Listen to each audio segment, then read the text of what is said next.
Chair, we can't ever quantify human relationships.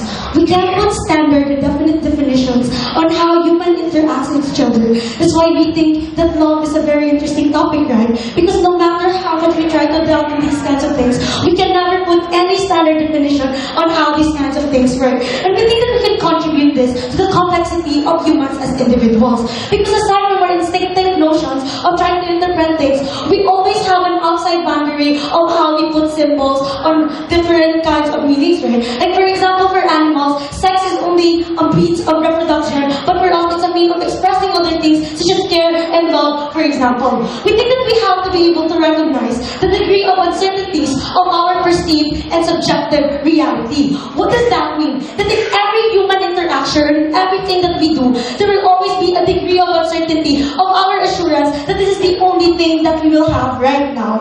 We think that what we are sure now isn't really what we will be sure in all periods of time, right? Because that's exactly the reason why we don't know what will happen in the future, right? This is the kind of uncertainties that make life ever beautiful, that make life an ever interesting challenge, right? In the context of human relationships, in the human romantic relationships, this is the reason why we can't ever quantify love. And we think that the value of adultery, or the instance where people commit adultery, is only but an evidence of the uncertainties that they have achieved in their lives, right? Because we have to take into consideration the factors of why they committed adultery in the first place, right? It will always be about distrust. It will always be about unsatisfaction. It will always be about unhappiness. And even in some of the cases, because your partners committed adultery acts on you, right? Right? But we think that that all boils down to the uncertainty that we have as individuals, and we think that we have to recognize this in liberal democracies, especially with what in liberal democracies today. I'm going to talk to you about two things in my speech. Firstly is the inherent legitimacy of adultery in liberal democracies, and secondly, why it will not become a bad thing once we normalize it. But then let's discuss about what liberal democracies entail, right? We think that liberal democracies are places where people get their full extent of democracy by under the main concept of liberty and equality, right? We think that they're the birthplace of the acceptance of the out of the norms concepts that has some value in them, but has been long rejected in society because it is perceived bad as first. For example, gay marriage, right? We think that we have to recognize the value in how UK, US, for example, have been able to legalize gay marriage, even if 50 years ago, these kinds of things were not in the norms, right? But yes. Just because it's a liberal democracy doesn't mean that it has no screening process and it accepts whatever behavior is present in society. No, it should only accept behaviors that goes under the standards of being humans, right? Of being human and still under the acts of morality, right? Because we have a question, what is the inherent difference of good and bad? We think that the inherent difference of good and bad in society is only but a product of the discourses that has been happening, right? A long time ago, people decided that once you are in a relationship, once you are in a marriage, and the moment that you promise forever to that kind of person, even if you will never know if that person will be the only one you will love, for example, even if you will never know the degree of trust you are going to grant that person, then we think that it is just rightful enough for you to grant yourself and to grant every individual the right to be able to practice these kinds of things. Right? We think that we should practice liberty and equality by recognizing that every individual has some degree of uncertainties in their each and every undertaking. And we think that the moment that you commit adultery, all the harms that are put by adultery, such as broken families, for example, is only but a concept of how it is not normalized in society, right? We think that because you have to take your relationship in secret, that is the reason why you can break the trust, right? But if you're open about it to your partner, it won't be called adultery anymore. It will be a polygamous relationship, or what have you, if you do these kinds of things under consent. But you have to understand that all of you should have the right, and this is why we want to celebrate it, right? Because we have to recognize I'll not be taking any more points. Because we have to recognize that the moment that we normalize adultery in the society, it will not be perceived as bad anymore. Therefore, it slowly changes the narrative and the perceived value of adultery in the society, right? Meaning that at this point in time, even all of the audience can tell that adultery is bad. But once we recognize that this is only a product of the natural things that we have had in our systems, that this is only a product of how we always of how things work, then we think that it can change the narrative society, right? What happens when it changes the narrative society? We think that there happens a two-way understanding between the one who commits and the one who committed it, right? Because the moment that you recognize that it isn't perceived as bad anymore, then that means that there will be no more harmful implications, right? How will it have no more harmful implications? Because something that you perceive, that you haven't perceived as bad, will of course not have any harmful implications, especially when all the parties involved have understood that this is not anymore an issue of whether adultery is bad or it's not, right? Because we're trying to slowly change the narrative that is happening in society, right? We think for the one who committed the crime, he will have 4 avenues of explaining to the person that he's now committed to why he did that crime, right? At what point did their relationship stop becoming satisfying, right? At what point did their relationship stop fulfilling its goals that should be what it is in the first place, right? If they're gonna tell you that let's repair this relationship instead, then we think that's not mutually exclusive, right? We think that repairing relationship is something that we can always do. But what we want to put on hold now is a new concept in the society that we have to be able to absorb, especially when we try to consider that this will open up more discourses in the society about how it is perceived, right? The same way that gay marriage was born out of the norm concept, right? The same way that we now accept non-gender biasness or non-binary genders in the current society, right? We think that we have to uphold our imperfections to the human, but we shouldn't consider them as imperfections in the first place, because this is only born of our natural and inherent characteristics, because we will never be certain of all the things that we have done. And for all of that, government is proud to propose.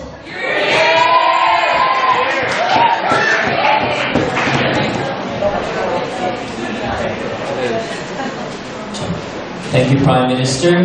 Just a reminder for the House to remain in order while the Speaker is speaking, obviously. And with that, we would like to welcome Leader of Opposition to provide the clash. Hear, hear.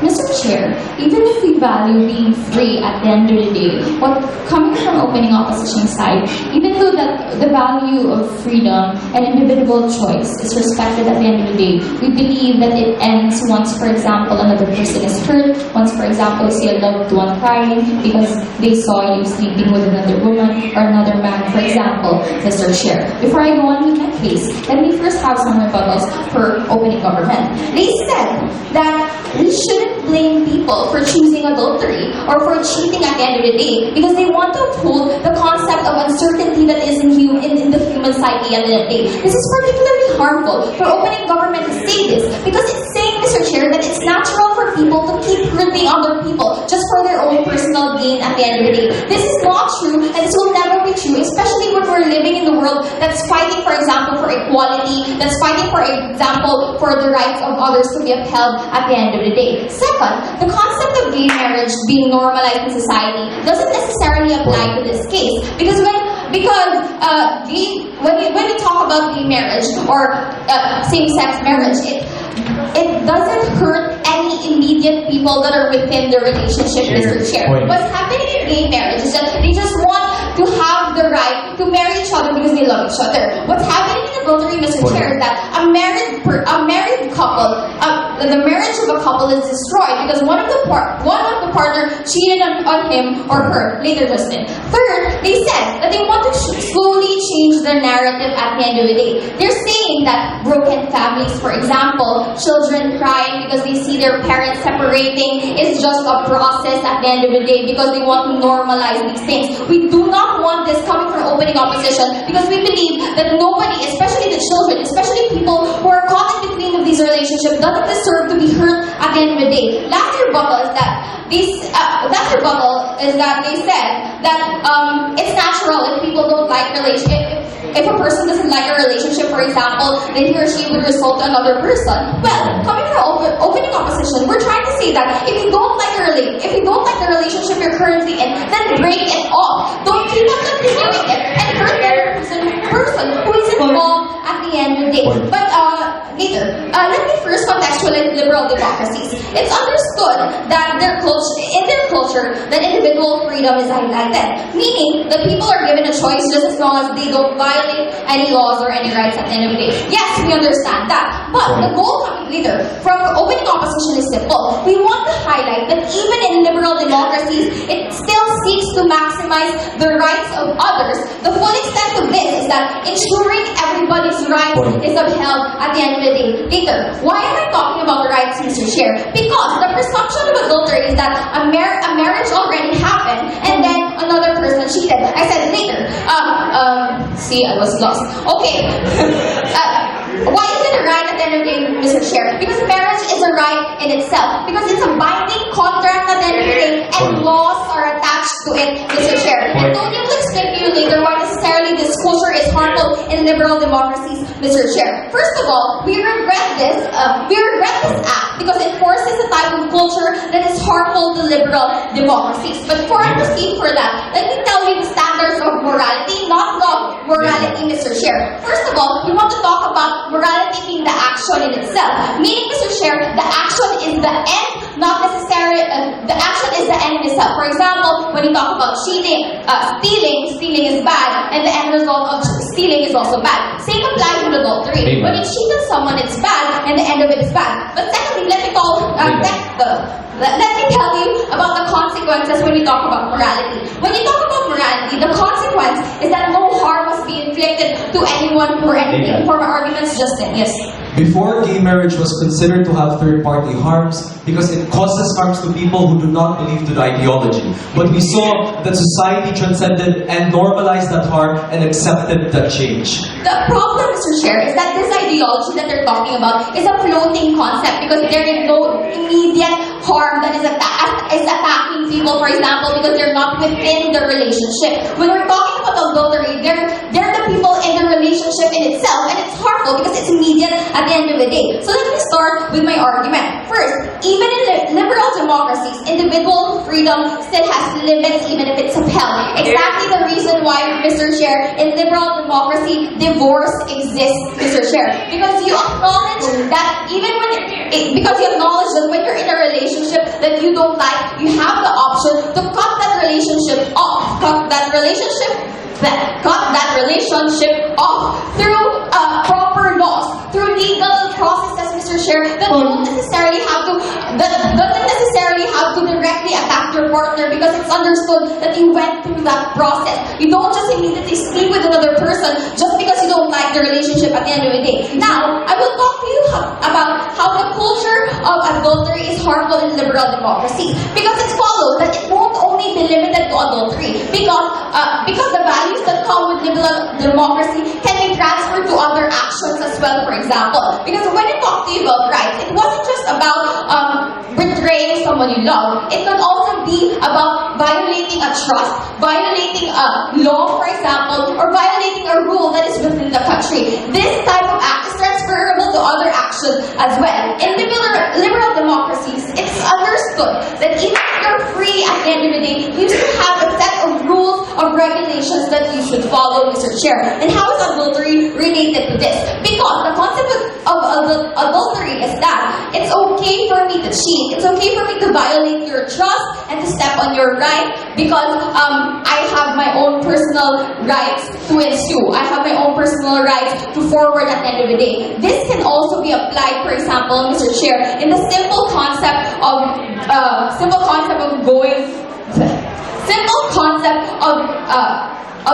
getting another person's food, for example, because you believe that your own personal gain must be put right in front of that, before him, for example, Mr. Chair. How is this applicable? Because, Mr. Chair, in this type of situation, what happens is that even though, for example, that person was first in the line before you, but you understood that I have my own personal gain, my own personal motives to uphold enmity, it's okay for me to go around your right because I believe that I can also be right at the end of the day. We believe that liberal democracies must stay as it is because at the end of the day, everything has limits, even love. Thank you.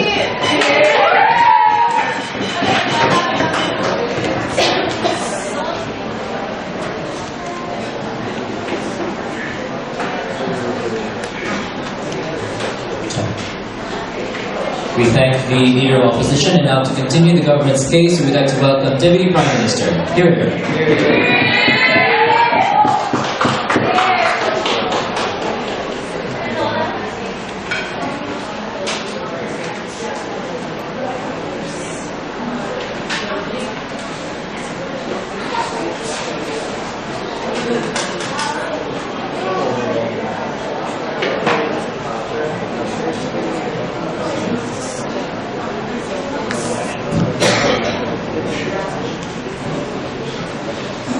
Doesn't it make you feel sad that opening opposition comes to it and that's you choose? Hey, it's either you get into commitment or you have yourself a sexy fun time, for example, right? We think, for example, when individuals would want to have that particular type of commitment, but at the same time would like to have that type of particular fun time, we think that there's no reason for us to reject this type of idea when people are celebrating it, right? Because precisely why it becomes a taboo in society, because it's not normalized at the end of the day, right? But we have to attack on the characterization of opening opposition. They talk about, hey, there's morality, there's a concept of morality, and it must be upheld at the end of the day. Yeah, sure, we concede to that. But the thing that when individuals are actually hinging into these ideas and practicing these practices, for example, we don't see any reason for us to deny that. Because I'm going to talk about how it's part of the individuality of individuals and how it mirrors how they perceive the world, for example, right? But more likely, they told us that, there are harms that they don't want to happen. They don't want these harms, for example, they don't want broken families, or they don't want the children or the victims getting hurt. Firstly, we don't necessarily think that this is mutually exclusive. Because regardless if we're going to reject these type of ideas, these are going to happen anyway, right? Meaning, all the more that people are going to get hurt, all the more that the broken trust, for example, are getting broken at the end of the day, right? But more likely, they told us that, it's going to destroy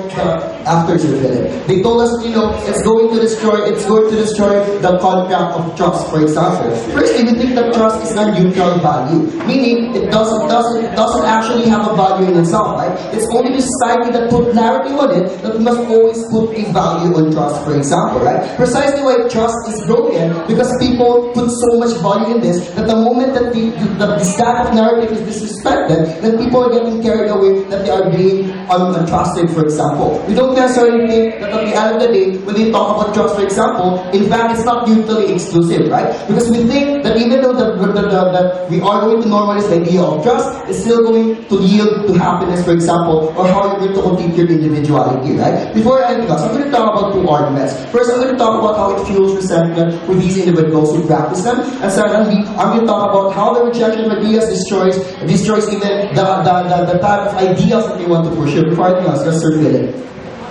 What exactly do you mean by celebrating the rise of adultery? And second, what are the standards that you talked about when you said human morality, and how do these standards affect the discourse of the majority? Sir, simple. We talk about celebrating these ideas, meaning we don't necessarily have to discourage them or disincentivize them from doing so, right? We think that at the end of the day, this debate isn't actually evaluative whether it's right or wrong, right? It's all about how are we going to accept these ideas, and how are we going to accept these type of people that are practicing them at the end of the day, right? Like right now, first argument on how these unpopular belief, how this belief will left unpopular will feel resentment to the people who are practicing them. You have to remember that people have subjective realities, meaning people have different narratives on what an ideal relationship is supposed to be. Meaning, if this is an ideal relationship for other people, why should we deny these individuals the type of comfort that they should want to achieve, right? We think that the problem here is there are people who see adultery as something desirable, right? As something comfortable, for example, but cannot materialize them simply because society told them so not to do it at the end of the day. Firstly, we think that this is counterintuitive to self-actualization at the end of the day. Meaning, when you are trying to impose a certain idea to certain individuals, this is going to deter them from thinking of more unpopular beliefs and practicing these unpopular beliefs at the end of the day. We don't want these people to limit themselves on discovering what are the type of popular beliefs that they want to uphold, right? Because we think that if these are the types of popular beliefs that they are going to make them happy, that are going to make them self-actualize at the end of the day, we should not stop them from doing so, right? But all the more, number two, the more you suppress it, the more individual will act on it even more. Meaning, even if you're going to reject it, it's still going to happen anyway, right? Because self-interest will always motivate individuals regardless of the society's narrative of what an ideal relationship is supposed to be, right? Or what an ideal idea is supposed to be. Say, for example, gay marriage or the black narrative, for example, right? People thought about the blacks as something states, right? That are less for human. But as society transcended, people accepted that blacks are just as equal as any other individuals at the end of the day. So we think that when people try to normalize themselves, this is the exact moment that we are also accepting the type of narratives that people are celebrating, right? But more than that, why do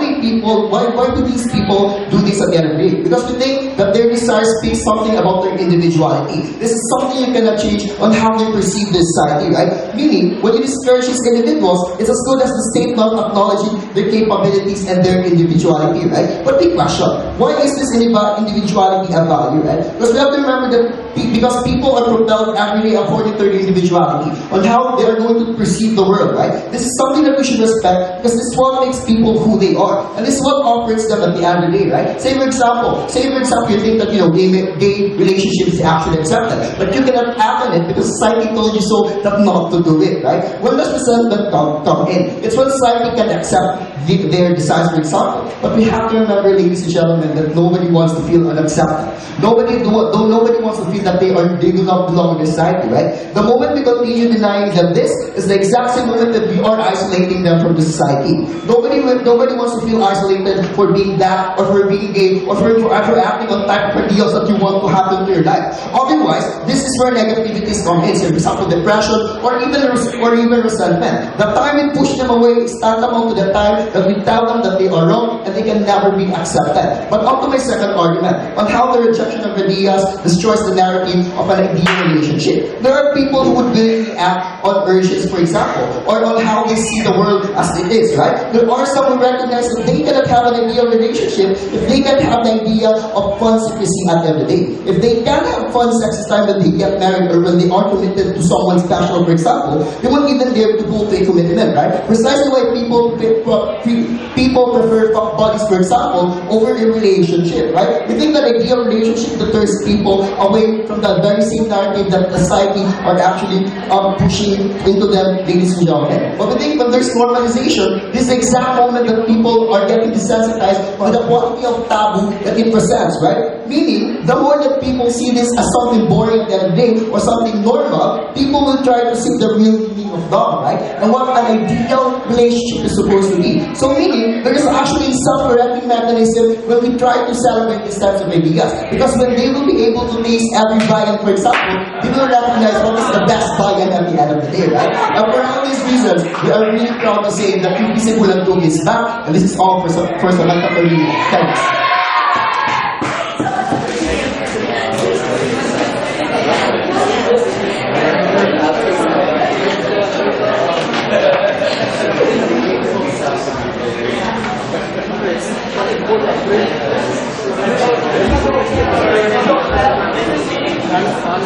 Thank you, Deputy Prime Minister. Now to continue opposition's case, we would like to welcome Deputy Leader of the Opposition. Here we go.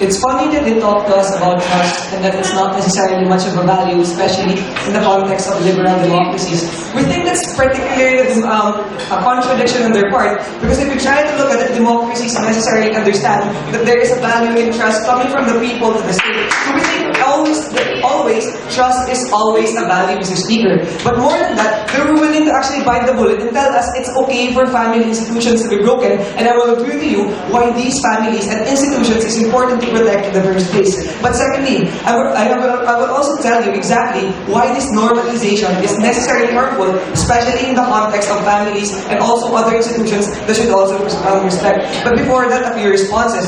They told us that people have different subjective realities, and we agree to this. However, what we don't like coming from their side is that they only want to choose to look at certain realities of life. They only want to look at the reality of those who want to commit adultery. But what about those people who do not want to get hurt? Shouldn't they be considered? Especially in the context of liberal democracies. We think that it's important for us to also value their side as well. If they value that they also do not want to get hurt, right? As much as cliche as it wants, we also think that people who do not want to get hurt should not be hurt more. But more than that, they told us that societal standards are necessarily harmful. Societal standards are necessarily harmful.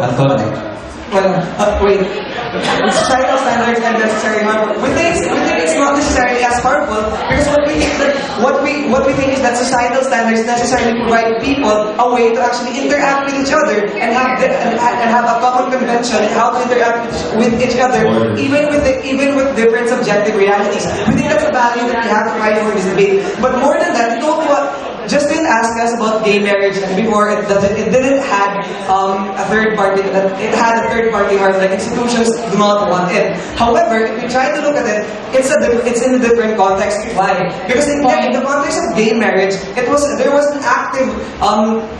an active way of actually denying people their particular rights of marriage. However, in our context here, we're actually trying to protect the context of marriage, even if it's same-sex or even if it's heterosexual. But more than that, at least on our side, we necessarily also propagate the idea of trust, and more than that, the idea that people should not get hurt as well. Yes. Will you agree to me that the reason why adultery is taboo is because of a culture that indoctrinates people to believe that relationships should be monogamous? Yes, it's true, right? But if you try to look at it, laws are also manifestation of societal standards and cultural norms. In other words, if you try to look at it, if for instance they say that just because adultery is a taboo, then suddenly all the other taboos that we now make laws are not necessarily important. Therefore, what's happening is we necessarily make everything subjective, and what people want and what people do not want. That's harmful, because if you try to look at it, liberal democracies are not just about guaranteeing rights. It's also trying to protect the rights of individuals as well. And that is why laws exist in the first place, Mr. Speaker. But more than that, I have three substances for you. First, we think that it's particularly harmful because if you try to look at it, the value of liberal democracies as well is also to protect contracts, Mr. Speaker. What is that? We think that marriage is actually a form of contract, not just something that is about love, like I love you, I do it, etc., etc. It's also about something that when you, for instance, have marriage with a certain person, it means that you have to be faithful, to him or her. But it doesn't mean, for instance, that you always have to, it's still death to your part. It means that, for instance, within the bounds of marriage, that contract should always be there. But if, for instance, you want to go out, for instance, and because you want to have sex with another person, for instance, you can always resort to divorce. At least on that point, it doesn't necessarily incur the harms that they're talking about, like, for instance, violations of these societal standards. At least on divorce, it provides us a good transition. But more than that, if you try to look at it, one of the very foundations of marriage as a contract is actually monogamy, right? But more than that, it's also a form of faithfulness. We think, therefore, that the state should ensure this particular contract to be enacted, primarily because if you try to look at it, liberal democracies have already minimal goals of government, right? Minimal goals ensure that at least at our side ensure that even this minimal role of ensuring that contracts are actually followed is still followed. But more than that, I'm going to review to you why it's important to uphold these families in the first place. No, thank you. But we think that these families are particularly important. But why? Because if you try to look at it, the concept of adultery necessarily violates it. Because if you try to look at it, we're not just talking about here marriage being a man and a woman, but rather it's something that is a marriage being a family being that institution in which individuals are actually open to each other. That if, for instance, they don't love each other, they can always say against it. But more than that, at least in the concept of adultery, it necessarily means that you are unfaithful, right? That the other person doesn't necessarily know it's happening. Why is that harmful for us? Because we think it entails that the other person in which you cheated upon didn't have the consent in the first place. And that is for us the harm in this debate. But more than that, why should we then protect the concept of consent? We think the concept of consent of these people who have been cheated on is important because we don't just think that relationships are just about the person who committed adultery, but the person who was cheated upon as well. Thank you. But more than that's why for us it's important as well. At least, and if for instance that person or these persons no longer love each other and want to have a love affair with other people, they can always resort to divorce or for instance casual relationships like that. At least in our city we don't incur that harm. But more than that, the value of families for us, it's an institution that necessarily helps facilitation of values to children. Because if you try to look at it, adultery also entails breaking of family ties, right? And families also more often than not includes children, whether it's same-sex or heterosexual. Why is it important for us, therefore, to protect these families? We think these families actually act as an institution in which values coming from the state can actually be intervened. As much as we think that the state can also give values like can also give children values like nationalism, etc., etc. We also think that the families should have an active role in trying to inculcate these children with certain values. But more than that, if you're trying to look at it, who are the most harmed in this debate? It's the children as well, right? Because these children just came out and suddenly their father actually cheated, or their mother actually cheated. What would happen? It would incur emotional harm to them, which is something we are against because it's a violation of their right to not be harmed in the very first place. In short, Mr. Speaker, at least on our side, we actually guarantee individual freedom of these individuals, but at the same time ensure that it's not necessarily as harmful as what adultery is. And for all of these reasons, Western Visayas is proud to be in this debate. Thank you.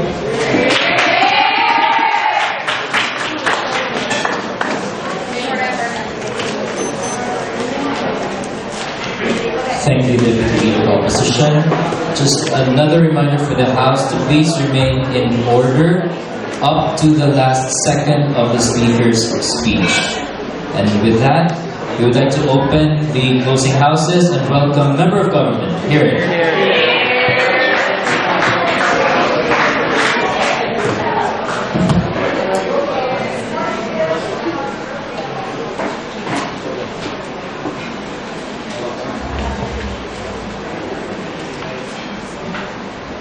The nature of liberal democracies is that they always acknowledge choices of people. And by choices, this includes preferences. Because the motion is odd. It tells us to celebrate something that will hurt other people. But what could have caused this, right? Why is there a taboo towards the word adultery? It is because culture of conservatism has indoctrinated us people to believe that in the way we interact with people, we should always be monogamous. That we should never have the capability to create relationships with our people. After the gay rights movement was achieved in the United States, the second question that was trending was, should polygamy be accepted? Should people who cannot stick with partner be accepted? Should these people be continued to be discriminated? We think that adultery and celebrating it is the strongest way for us to make people understand in liberal democracies that polygamy, for example, or not being constricted by the institution of marriage and monogamy is not right, and that we should acknowledge the polygamous preference by the end of the day, right? We think that we can never support hurting people, but we have to accept that societies transition and change their narratives, and the only way for us to change the narrative of monogamy is to challenge it by the act of adultery by the end of the day, by showing people that there are a few people and there are people within the world that cannot stick with one partner, and that we should respect their choice and we should not discriminate it by the end of the day. But we're willing to clash with government side, right? Because they try to tell us that adultery isn't necessarily good. Because number one, it's not good in terms of morality. But we have to accept that morality is very subjective. What is good to me might not be good to another person. But I will always have the right to practice what I want to do in the liberal state specifically. But second of all, they try to tell us that no, adultery cannot be accepted because it has an immediate harm. But we already told you that gay marriages before was considered to have immediate harm, for example, to their families, right? The immediate harm to be the emotional turmoil that they create, because it was taboo for them to accept gay marriage and they think that it wasn't a right. But now we think that families should also transcend their standards and accept that even cheating is accepted, that even loving one more person should be accepted in the society by the end of the day. Yet, and they argued coming up in this debate telling us that, well, breakup and divorce is something bad because you bastardize the consent in a relationship. That's only bad if A, the person you know wasn't polygamous in the first place, but second of all, that he couldn't change his preference. But what if a person always wanted to be polygamous, ladies and gentlemen? You will always be treated as a person who will continue to commit adultery until you celebrate and normalize the norm of adultery by the end of the day. But what are my arguments coming in this debate? Firstly, I will argue to you why this is bad, why adultery makes you realize that that monogamy, the institution of marriage is inconsistent to the ideology of liberalism. Second of all, let's argue how liberal democracies work and how they give rights to a person. But thirdly, how this limits the self-actualization of people, which was the very promise of liberal democracies. Firstly, right? Why is marriage, monogamy, staying in one relationship and not cheating something inconsistent to the ideology of liberalism? Remember, liberalism dictates that government should always give you the right to reposition yourself every time you think that your choices are limiting you, right? That's why you have, for example, abortion. Because when you think that you're limited in terms of your birth, you can have the right to go away from that situation and abort your child. Or for example, divorce. It was liberal because if you think that the marriage was bad for you in that first place, you had the capability to opt out